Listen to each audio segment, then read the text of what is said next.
नमस्कार, मैं रविंद्र नाथ गुप्ता। आज हम मौजूद हैं आजमगढ़ जिले के अतरौलिया नगर पंचायत में और अतरौलिया नगर पंचायत में हमारे साथ मौजूद हैं विवेक जायसवाल जी, जो बीजेपी के बागी प्रत्याशी हैं और निर्दल से ये चुनाव लड़ रहे हैं। बहुत पुराने कैंडिडेट रहे हैं, बीजेपी के बहुत पुराने कार्यकर्ता रहे हैं और ये 2006 में चुनाव भी लड़ चुके हैं बीजेपी के सिंबल से। जो हम इनसे बात करेंगे और जानेंगे कि किस तरीके से अब ये अपनी रणनीति को तैयार किए हैं और चुनाव लड़ने के लिए जो है तैयार पूरी तरीके से। सबसे पहले तो विवेक जी, आपका बहुत बहुत स्वागत है। क्या लग रहा आपको, जिस तरीके से यहाँ पर संग्राम चल रहा है, बीजेपी ने धर्मेंद्र निषाद को प्रत्याशी बनाया है और सपा से पुराने कैंडिडेट गद्दावर नेता जो है सुभाष चंद्र जायसवाल जी हैं मौके पे, तो इस बीच में जैसे बसपा से राजेंद्र निषाद जी चुनाव लड़ रहे हैं, तो इस बीच में आप अपने को कहाँ देखते हैं? जैसा कि सुभाष चंद्र जायसवाल से आज जनता उठ चुकी है। 20 वर्षों से यहाँ पे सुभाष चंद्र जायसवाल, क्योंकि ये अतरौलिया समाजवादी पार्टी का गढ़ रहा है और समाजवादी पार्टी के गढ़ के नाते बलराम यादव के आशीर्वाद से सुभाष चंद्र जायसवाल जो है यहाँ पे लगातार 4 बार से चेयरमैन रहे थे। लेकिन अतरौलिया की जनता में हम लोगों ने इस बार परिवर्तन की एक लहर पैदा कर दिया था और सभी लोग ये चाहते हैं कि इस बार जो है सुभाष चंद्र जायसवाल को हटाना है और सुभाष चंद्र जायसवाल के खिलाफ जो भी अतरौलिया में काम किया है उसको लोग लाना चाहते हैं। और अतरौलिया की जनता जनार्दन के लिए मैं आज नहीं 2 पीढ़ियों से, जब भारतीय जनसंघ की स्थापना हुई थी उस समय मेरे पिताजी भारतीय जनता पार्टी में रहे और मेरे पिताजी भी अतरौलिया नगर पंचायत से चुनाव लड़ चुके हैं। मेरी माताजी भी भारतीय जनता पार्टी से प्रत्याशी रह चुकी हैं और मैं स्वयं 2006 में भारतीय जनता पार्टी का प्रत्याशी रहा हूं और उस समय रहा हूं जब पूरे अतरौलिया नगर पंचायत में समाजवादी पार्टी का झंडा लहराता था। अकेले मेरे घर पे भारतीय जनता पार्टी का झंडा लहराता था और उस चुनाव में जब मैं 2006 में भारतीय जनता पार्टी का प्रत्याशी था तो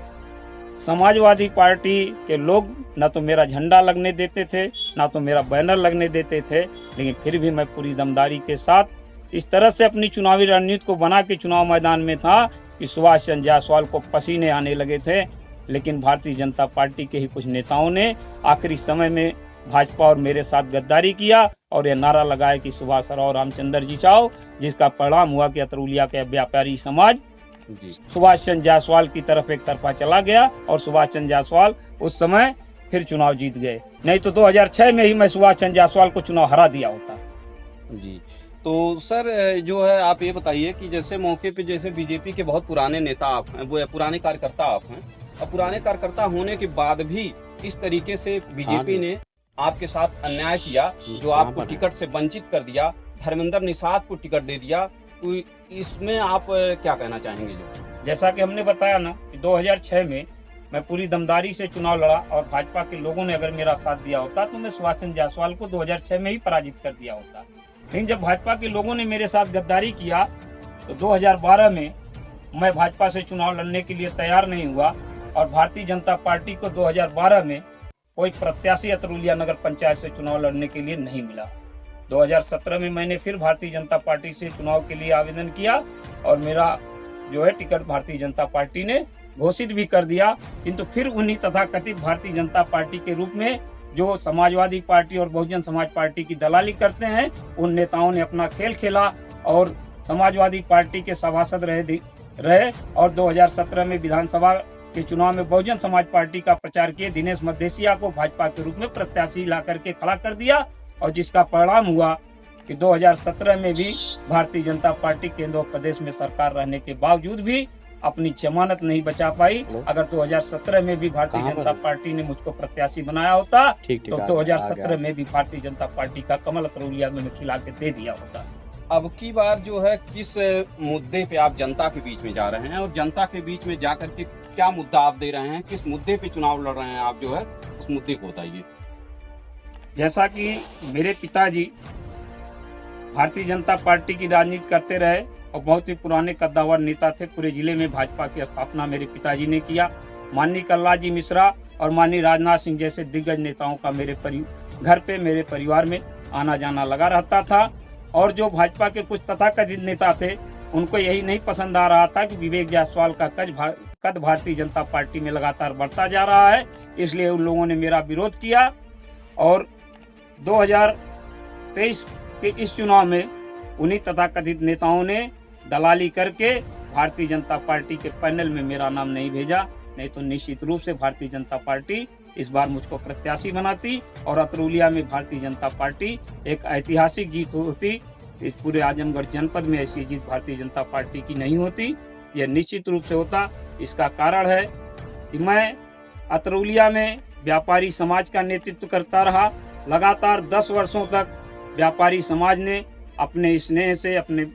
आशीर्वाद से मुझको उत्तर प्रदेश उद्योग व्यापार मंडल का अध्यक्ष चुना, क्योंकि मैंने व्यापारियों की कोई भी समस्या आई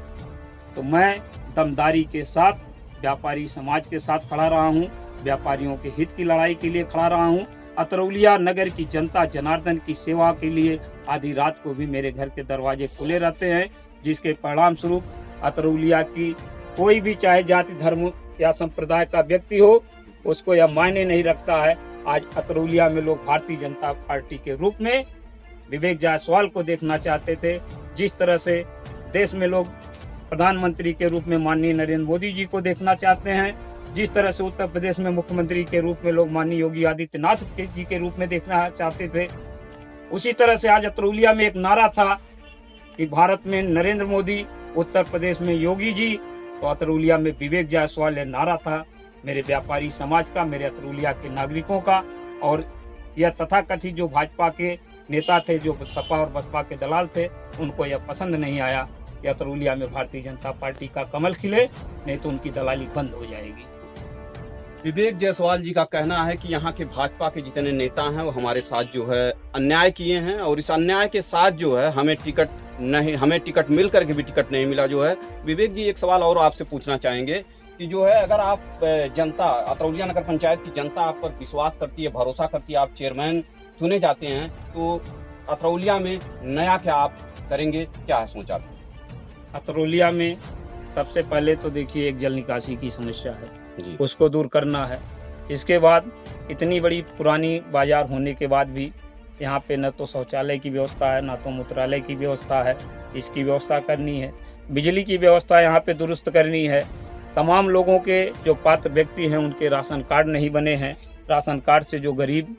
और शोषित ये लोग वंचित हैं, उन लोगों को राशन कार्ड बनवाना है। ऐसे तमाम जो भी जनहित के कार्य हैं, मैं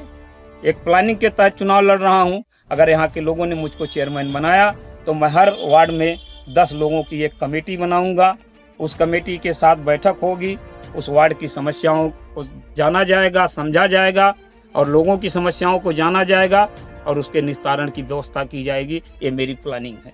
ठीक है, बहुत बहुत धन्यवाद, नमस्कार। चंद्रेश के साथ मैं रविंद्रनाथ गुप्ता।